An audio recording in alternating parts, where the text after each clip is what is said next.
எல்லோருக்கும் வணக்கம். இன்னைக்கு ராஜயோக கேள்வி பதில்கள் செஷனில் நம்ம பார்க்கக்கூடிய subject suicide is it a solution? தற்கொலை ஒரு தீர்வா? இது ஒரு சென்சிட்டிவான டாப்பிக்கு.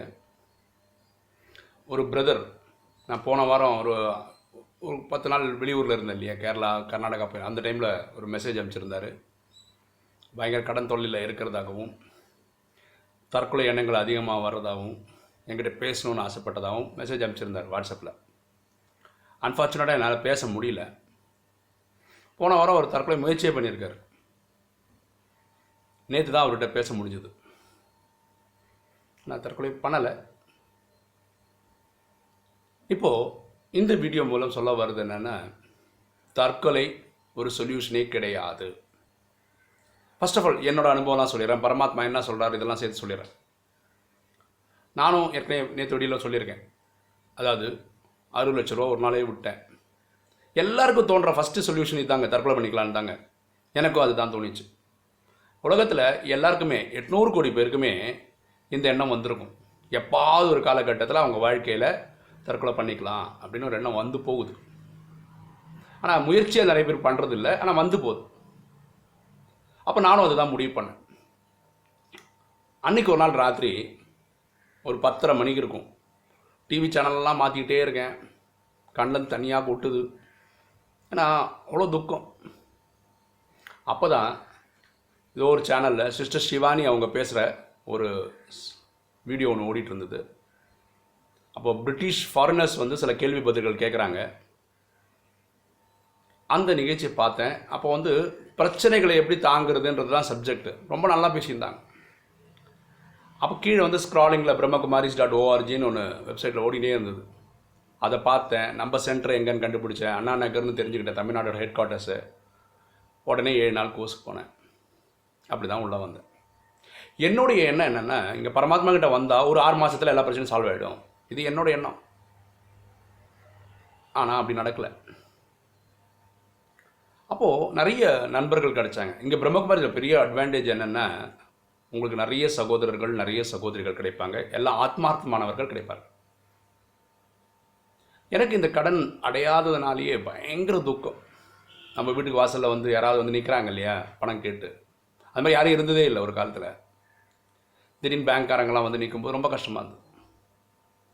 நான் பரமாத்மாவோட கனெக்ஷன்லேயே தான் சொல்லுவேன், நீ இதே மாதிரி பண்ணிட்டு இருந்தேன்னா நான் ஒரு நாள் சரீரம் விட்டுருவேன், எனக்கு இது தேவையில்லை இந்த மாதிரி ஒரு நடிப்பு அப்படின்னு. ஒரு அக்டோபர் 18 நான் டிசைட் பண்ணுறேன், இந்த நாளில்குள்ளே என் பிரச்சனை சால்வ் ஆகலைன்னா சரீரம் விட்டுருவேன்னு. இதில் நிறைய நண்பர்கள் அடையாறில் பிரதர்ஸ் இருக்காங்க, அவங்களோட பேசியிருக்கேன். இப்போ அவங்க சொல்லுவாங்க, இல்லை இல்லை பிரதர் சரியாயிடும் பிரதர், நீங்கள் எப்படி முடிவு எடுக்கிறீங்க, இது சரி கிடையாது, நல்லதில்லை. ஒரு ஸ்டேஜில் நான் என் மனைவிக்கிட்டேயும் சொல்லிட்டேன், எனக்கு இதில் உடன்பாடே கிடையாது. கடவுள் உனக்கும் அப்பாவாக இருந்தால், நம்ம குழந்தைக்கும் அப்பாவாக இருந்தால் அவர் பார்த்துக்கிட்டோம். எனக்கு இந்த மாதிரி கேவலமான நடிப்பு நடிக்க முடியாது. அந்த அக்டோபர் 18 வந்தது. அன்றைக்கி பரமாத்மா வாணியில் சொல்கிறார், நான் காலனுக்கும் காலன். அப்படின்னா நம்ம பொதுவாக பக்தியில் என்ன சொல்கிறோன்னா, யம தர்மம் தான் ஒருத்தனை கொல்றாருன்னு படிக்கிறோம். அவங்க 1-2 பேரும் சாவடிக்கிறான் அங்கே. ஒரு நாளில் 800 கோடியில் உலகம் ஃபுல்லாக இயற்கையாக மரணம் அடைகிறவங்க செயற்கையாக மரணம் அடைவங்களாம் எத்தனை பேருன்னு தெரியாது. ஒரு எக்ஸாம்பிள் 4-5 லட்சம் சாவலாம் நான் சொல்ல உலகம் ஃபுல்லாக. ஆனால் இந்த ட்ராமாவில் கடைசியில் 99.99% மக்கள் சரி விட்டோம். 800 கோடியில் ஒரு 10-20 லட்சம் தவிர பாக்கி எல்லாம் போயிடுவாங்க. அப்போ மொத்தமாக தூக்குறவன் நான். என்கிட்ட போய் மரணம் பயம் சரீரம் விட்டுருவேன் இப்படிலாம் பயப்படுத்துகிறப்பது இதெல்லாம் என்கிட்ட சொல்லாதுன்றார் பரமாத்மா. நீ எதெல்லாம் அனுபவிக்கிறியோ நீ பண்ண கர்மத்தோட பலன் தான் நீ அனுபவிக்கிற. இதில் நான் எப்படி உன்னை காப்பாற்ற முடியும்? உன்னை நான் காப்பாற்றினேன்னா 800 கோடி நான் காப்பாற்றினேன். ஏன்னா 800 கோடிக்கு நான் அப்பா தான். நான் எல்லாருக்குமே நியூட்ரலாக தான் நடந்துக்க முடியும். அதனால் பண்ண முடியாது. இப்போ நீ தற்கொலை பண்ணிக்கிறேன்னா என்ன ஆகிடும்? உன் அப்பா அம்மா மனைவி குழந்தைகள் இவங்களெல்லாம் அம்போன்னு விட்டு போகிற. நீ இப்போது தற்கொலை எண்ணம் வந்ததுக்கு காரணம் நீ பண்ண கர்மத்தோட பலன். அதுவே உங்களால் தாங்க முடியல. அடுத்த பிறகு இந்த பாவங்களோட போகும்போது எப்படி நீ அது தாங்குவ? இப்போ நானாவது கிடச்சிருக்கேன் உனக்கு அப்பான்ற முறையில் நான் நேரடியாக வந்திருக்கிறேன். உன் பிரச்சனையை அட்ரஸ் பண்ணுறேன். அப்படி இருக்கும்போது நீ சரீரம் விடுவேன்னு நினச்சா, அடுத்த பிரிவு எடுக்கும்போது திருப்பி என்னோட உதவி உனக்கு டைரெக்டாக கிடைக்குமான்னு என்ன கேள்வி இருக்குது? நீ பண்ணுறதா இருந்தால் பண்ணிக்கோ. பரமாத்மா கொடுத்த விளக்கம். யோசித்தேன் நான். பியூட்டி என்ன தெரியுங்களா, எனக்கு எண்ணங்கள் வந்ததே தவிர நான் எதுவுமே அட்டெம்ப்ட் பண்ணது கிடையாது. அன்றைக்கி முடிவு பண்ணது, இது நல்லதோ கெட்டதோ வாழ்ந்து பார்த்துடலான்னு. பரமாத்மா சொல்கிற ஒரே விஷயம் என்ன தெரியுங்களா, உன் புண்ணிய கணக்கை வளர்த்திக்கோ,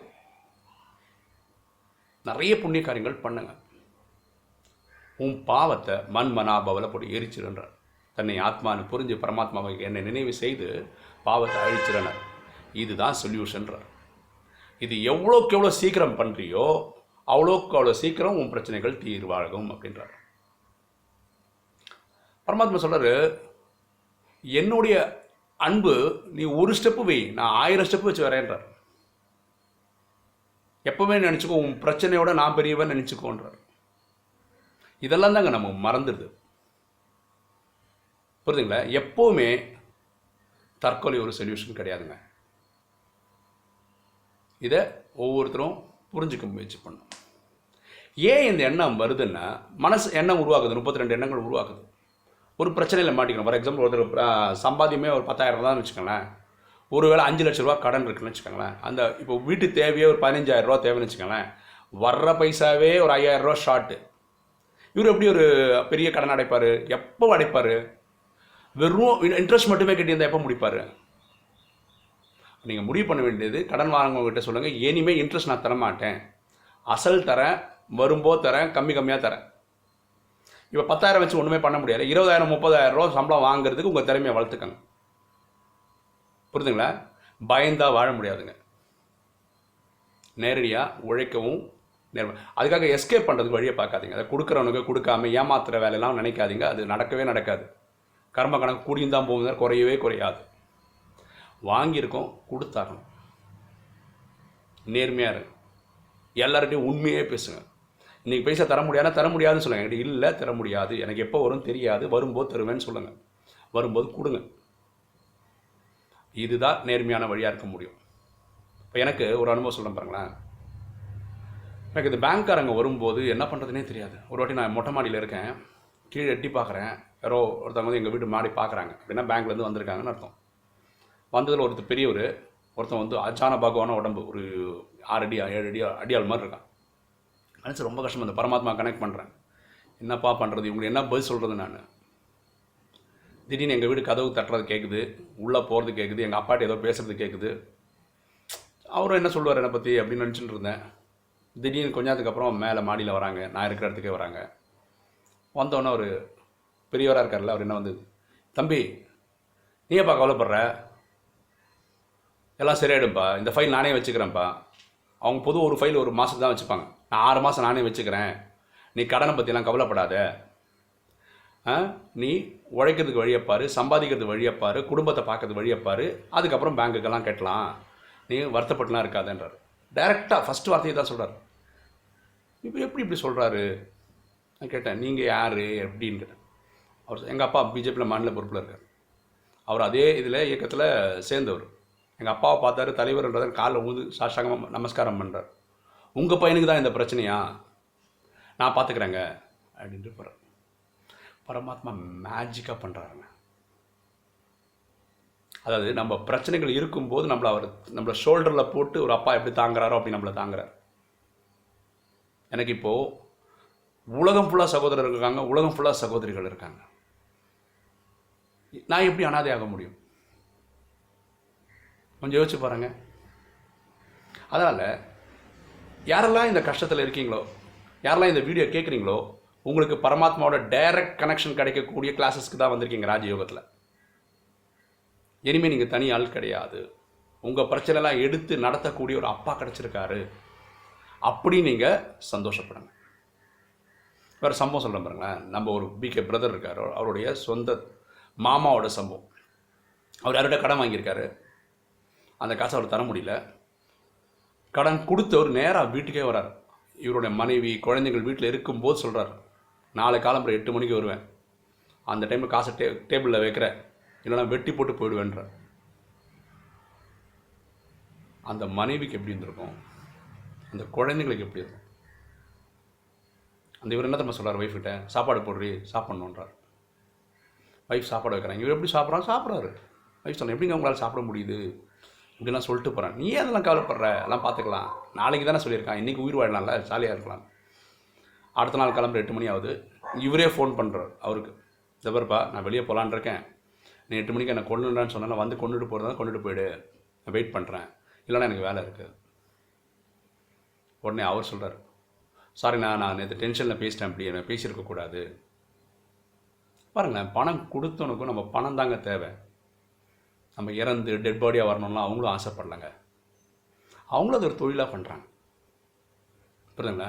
உங்கள் கஷ்டம் சொன்னால் அவங்களுக்கும் குடும்பம் எல்லாம் இருக்குங்க, புரிஞ்சிக்கக்கூடிய மனசாட்சி அவங்களுக்கும் இருக்குது. நான் இன்றைக்கும் பேங்க்கிட்ட பேங்க்காரங்க என் மேலே பெரிய ஆக்ஷன்லாம் எடுக்காத காரணம் அவங்களுக்கும் மனசாட்சி இருக்கிறதுனால தான், நான் நேர்மையானவன்றதுனால தான், அதுக்காக முயற்சி செய்கிறேன்னு அவங்களுக்கு தெரியுன்றதுனால தான். புரியுதுங்களா? இப்போ எனக்கு இது ஒரு காரணம். சில பேர் என்ன பண்ணாங்க, உடல்நிலை சரியில்லைன்னு சொல்லி தற்கொலை பண்ணிக்கிறாங்க. வேறு வேறு காரணங்களுக்காக தற்கொலை முயற்சி பண்ணுறாங்க. எல்லாத்துக்கும் ஒரே சொல்யூஷன் பாருங்கள், நம்ம பண்ண கர்மத்துக்கு அனுபவிக்கிறோம். தற்கொலை பண்ணிட்டா இதையும் சேர்த்து அனுபவிக்கக்கூடிய சக்தி நமக்கு இருக்கவே இருக்காது.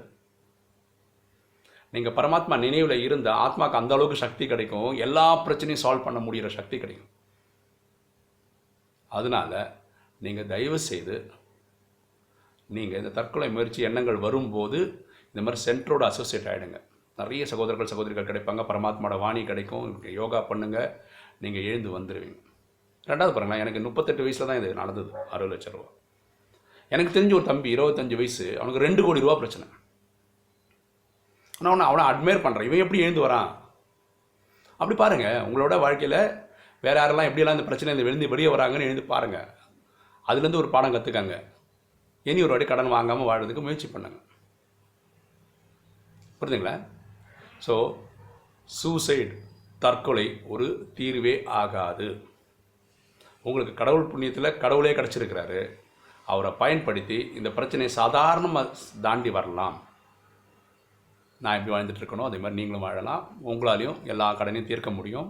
அது இன்றைக்கி இல்லை நாளைக்கு கண்டிப்பாக நடக்கும். சரிங்களா? உங்களுக்கு இந்த வீடியோ பிடிச்சிருக்கும்னு நினைக்கிறேன். பிடிச்சிருக்கவங்க லைக் பண்ணுங்கள், சப்ஸ்கிரைப் பண்ணுங்கள், ஃப்ரெண்ட்ஸ்க்கு சொல்லுங்கள், ஷேர் பண்ணுங்கள், கமெண்ட்ஸ் போடுங்க. தேங்க்யூ.